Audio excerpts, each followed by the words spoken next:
ಅವ್ರ ಭೂಮಿ ಅವ್ರು ಇಟ್ಕೊಳ್ಳಿ, ಅವ್ರು ಏನು ಬೇಕಾದ್ರೆ. ನಾನು ಹೇಳ್ತೀನಿ ಕೇಳಿ, ಕುಮಾರಣ್ಣ 8,000 ಅಂತ ಹೇಳಿದ್ರು. ನಾನು ಇಲ್ಲ,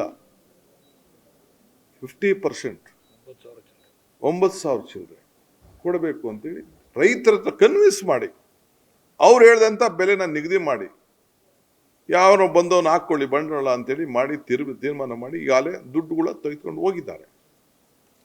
ಸೊ ಯಾರು ಬರ್ತಾರೆ ಅವ್ರಿಗೆ ಸ್ವಯಂ ಇಚ್ಛೆಯಿಂದ. ನಾನು ನೈಸ್ದು, ಏರ್ಪೋರ್ಟ್ದು, ಇರಿಗೇಷನ್ ಎಲ್ಲ ನಾನು ಬೇರೆ ಸಂದರ್ಭದಲ್ಲಿ ನಾನು ಮಾತಾಡ್ತೀನಿ. ಈಗ ಅದೆಲ್ಲ ನಾನು ಮಾತಾಡೋಕೆ ಹೋಗುದಿಲ್ಲ, ಬೇರೆ ವಿಚಾರ.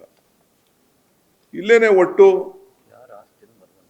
ಯಾರ ಆಸ್ತಿ ಕೂಡ ನಾವು ಬಲವಂತವಾಗಿ ನಾನು ತೆಗೆದುಕೊಳ್ಳುವಂಥ ಅವಶ್ಯಕತೆ ಇಲ್ಲ. ಅವರು ನೆಮ್ಮದಿಯಾಗಿರ್ಬೋದು. ಯಾರು ದಣು ತೆಗೆದುಕೋಬೇಕಾಗಿಲ್ಲ, ಯಾವ ಸ್ಟ್ರೈಕು ಬೇಡ. ನಿಮ್ಗೇನೋ ಆಸೆ ಇದ್ದರೆ ನನ್ನ ಮೇಲೆ ಏನು ಬೇಕಾದ್ರೂ ನಿಮ್ಮ ಪ್ರಯೋಗಗಳು ಮಾಡಲಿ. ಏನೇನು ಬೇಕು ಪ್ರಯೋಗ ನಡೀತಾ ಇದೆ. ಕೇಸು, ಲಾಯರು, ಕೌಂಟ್ರ್ ಕೇಸು, ಮತ್ತೊಂದು ಜೈಲಿಗೆ